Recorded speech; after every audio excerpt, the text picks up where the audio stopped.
Okay, in this video, I'm going to share all of the lessons that I have learned from 5 years blogging. I've been blogging for more than 5 years, but it's a nice round number, so I'm just going to use 5 because it's a nice timeline. I'm going to talk about what I've learned in my years of blogging. I'm going to have a long list of things that I think that are important for you to know in no particular order. So without further ado, with a little further ado, make sure you subscribe to the channel, hit the notification bell, all that good stuff so you can catch new videos. YouTube is going to be my big focus moving into the end of 2022 and moving into 2023. So with that being said, make sure you do all the things, and let's dive into some of the things that I've learned from vlogging for the past 5 years and beyond. One of the things that I think is really important for you to understand about writing and about blogging is that you get 80% of the results in your writing career from the first 20% of the effort, right? So in the beginning, everything is hard. You don't know anything about the landscape. You're having trouble learning the tech. You don't know how to market yourself. Your voice hasn't formulated the way it needs to formulate yet. So everything is going to be hard in the beginning, and that's where 99% of new writers, new bloggers quit. And I promise you, if you make it through that threshold where everything is hard, yeah, it's still going to take time for you to go from nobody knowing who you are to going full time. But once you've kind of just got the lay of the land and you actually have been writing for a little bit of time and you're actually comfortable, then you've actually achieved most of the battle. The rest of it is just letting time do the work so you can build an audience, be able to monetize your writing because you have enough people who are interested in what you have to say. So getting through that initial hurdle is the most important part.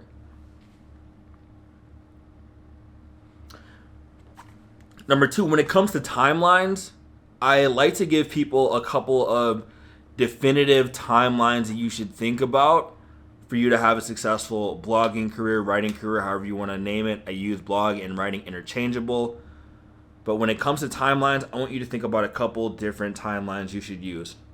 Number 1, if you're brand new to writing online, use a 30-day sprint, which means you should either be writing, editing, or publishing something 30 days in a row. I'm talking weekdays, weekends. A 30-day sprint is kind of what you need to give yourself that. It's kind of like a rocket that needs enough fuel to get the exit velocity to get out of the atmosphere. A 30-day writing sprint is a great way for you to do that. So don't think beyond 30 days. Just get into that 30-day sprint where you're just writing every single day. My preferred platform of choice for that is Medium. You could write short blog posts. You could write whatever you think is going to be conducive to you getting your platform off the ground, but spend 30 days writing straight. And the next timelines you want to start looking at your life or your writing career in are these 90-day windows. So I think 90 days are just good chunks of time to measure your progress, right? So if you're brand new as a writer, measuring your views, let's say on Medium from 30 days ago versus the 30-day window of your views right now, it's not going to give you that much useful data, especially when you're brand new. But if you look at 90 days, the previous 90 days compared to your most recent 90-day window, that's going to give you a real way to track your growth. So you should track your views on places like Medium over 90-day windows. You should track your email subscribers over 90-day windows. You should track your performance, just how well you think your writing is going, looking in 90-day windows. So that 30-day sprint is to get yourself that escape velocity, but then you basically want to set 90-day targets every single time after that. So you just don't want your writing horizon to go longer than 90 days at a time.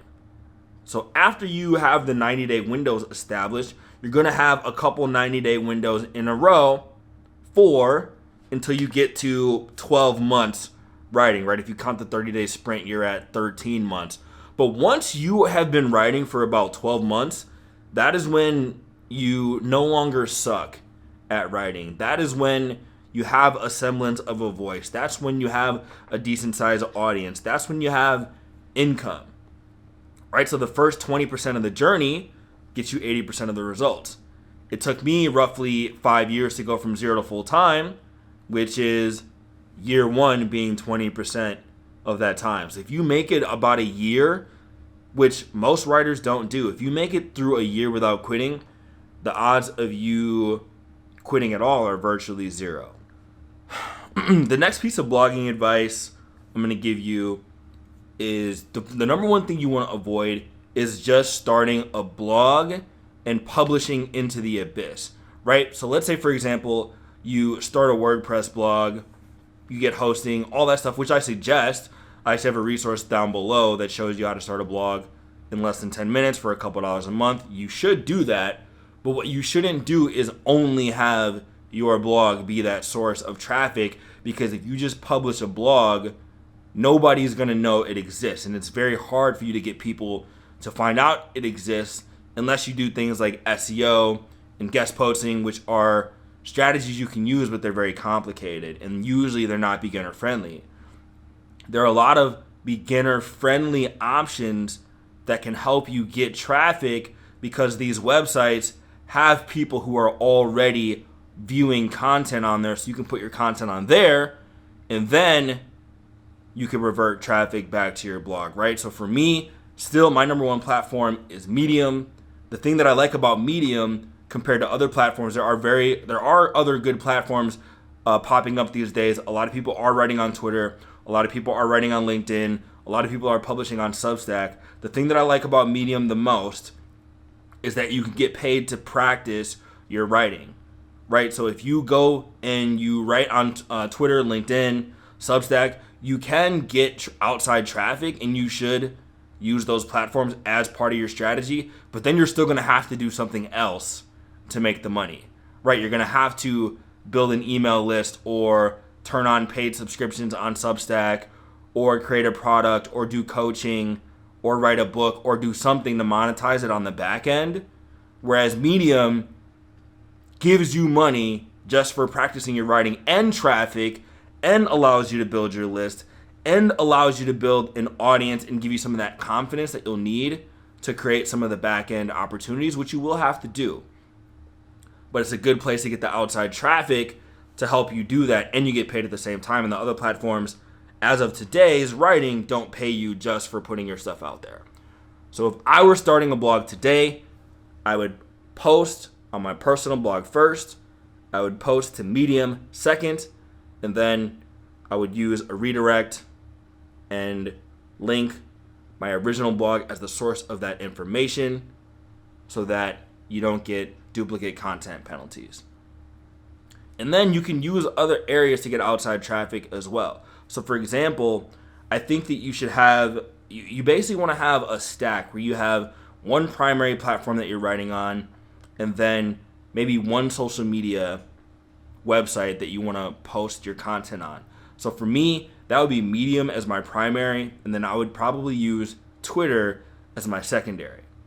So when it comes to writing on Twitter, it's short form compared to Medium, which is long form.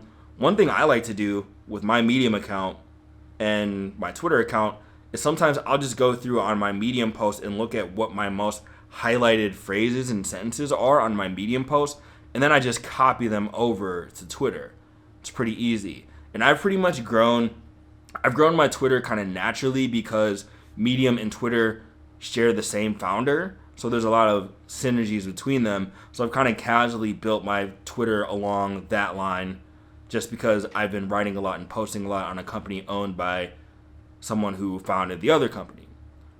But the moral of the story is, you want to find a source of outside traffic. Just posting on your blog is going to make the path very, very difficult. This next lesson I'm going to talk about that I've learned for 5 years of blogging is about monetization.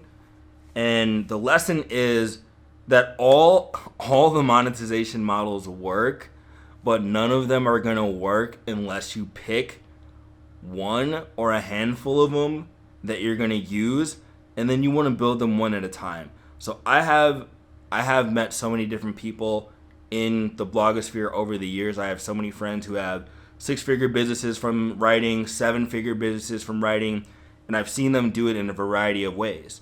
I have a friend who does nothing but affiliate marketing and display ads on his website who makes 50 grand a month. I have friends who serial publish books on Kindle. So they'll write a book every month or so, and then they'll just accumulate a lot of earnings from those books. I know people who have built really large, sizable email lists, and they'll go and maybe publish a book a year, but it'll be a really mega hit bestseller book. I know people who are coaches. I know people who do freelancing. I know people who create online courses. My process looked like earning money through Medium. I forgot Medium. I have a bunch of friends who built a full-time living on Medium. I should have listed that first because that's my primary way that I earned income. I've made almost, pretty close to $500,000 writing articles on Medium. And I was able to do that because I stuck with that strategy and ran it over and over and over and over and over again. And yes, I have done other things, but I didn't try to do them all at once, right? So you see a lot of writers online, they jump from strategy to strategy to strategy to business model to business model to business model to framework to framework to framework. And I call this, framework hell, because there are so many different ways to make money with your writing. There are so many different paths to build an audience. There's so many different platforms you could write on. There are so many different ways you could write on those platforms to be successful. But if you try to do it all at once, your brain just can't handle all those different strategies. You can't be doing Twitter and LinkedIn and Instagram and doing YouTube videos and doing TikToks and writing on Medium and having a Substack and trying to do SEO and doing guest posts and doing complex email marketing strategies and posting stuff on Pinterest boards. It sounds kind of insane when I say it that way, but a lot of people a lot of writers do this way. Maybe you have found that yourself doing this way, where you're like, you have this shiny object syndrome where there's just so many different ways to monetize your work or to build your audience, and you're like, oh, which one do I pick? Like, even for me personally, I am full-time. I've been full-time writer for 4 years, and I recently have tried to do like this omni-channel approach where I'm trying to be everywhere all at once. I have all of my time available to me, and it's still difficult. And usually the people you see online who are everywhere at once, it's not just them doing it. They have an entire team behind them chopping up all the clips, reposting, repurposing on the content. They're not personally doing it all themselves. So don't try to model someone who's 5 years ahead of you who can afford to do this kind of multiple channel approach when they have a team who they're paying money to do it, and you don't. And you probably have a job, and you probably have other obligations. So you're going to have to narrow down your focus to pick one thing. And when it comes to picking one thing, which way you want to monetize yourself, which way you want to model your content, it's really a personal preference. Like I could if I could talk with you one-on-one, I could give you suggestions, but eventually it comes down to you taking responsibility for your career and picking something and just knowing, there's going to be other options you're going to have to turn down and you're going to get FOMO. But if you don't pick anything ever, you're just not going to have any money or any fans on any platform. This next piece of advice that I learned about blogging is talking about like how are you going to succeed in saturated niches, right? So writing online has exploded in popularity over the past couple years to where every niche is saturated. There is no niche that there aren't a bunch of people trying to set themselves apart, including me, whose primary niches are self-improvement, super saturated, and giving writing advice, super saturated, especially recently, because everyone and their mom is giving writing advice right now. So how do you separate yourself and stand out from the crowd? Well, there's two different ways you can do that. Number one, the easiest way is just to not quit. It's just to stay around and have staying power. It's real interesting. I was going through my Twitter account today and I was looking at some of the people that I was following because I wanted to unfollow some people because I was just wanted to only follow people that I found their content useful, and I had just followed a lot of people over the years. So I scrolled all the way back to the top, to the people that I was very first following on Twitter, right? A lot of people who I was coming up with 3, 4, 5 years ago who were writing. I noticed a lot of their accounts are inactive. A lot of them hadn't posted since 2018, 2019, 2020. They just quit. And so the number one way for you to stand out in saturated niches is really to just outlast everyone. I'm telling you, you just have to outlast the competition, because most people will just give up. Because unlike other writing gurus or any sort of gurus who try to paint this picture of it really being easy to be successful as a writer, is that it's just not true. And I think on some level you probably know it's not true. Like, it doesn't have to be extremely difficult, but it's just a fact of life. It's just a fact of life. Most people just don't do the reps or have the staying power. Most people are not in shape because they don't follow the basic prescription of going to the gym 3 or 4 times a week repetitively for years. Most people don't build an audience because they don't do what it takes, an hour of creating content a day repetitively for years. Literally, the only thing that you have to do, it's the simplest thing. You know it's the simplest thing. You know it's the answer. It's just up to you whether or not you're going to do it. The only thing you have to do is do a repeated set of reliable actions over and over again for years, and then wait for everyone else to quit. That's what I did. I've seen people come and go on every single platform. And for me, I've been doing this for a really, really long time, so I'm locked in. I'm locked in for life. I'm going to be creating content, building businesses for life. Like, my worry of quitting is zero. And like I told you, the longer you get into your path, your worry of quitting is going to become zero. So you just dedicate yourself up front, and there is no magical mystery to sitting down to write every day.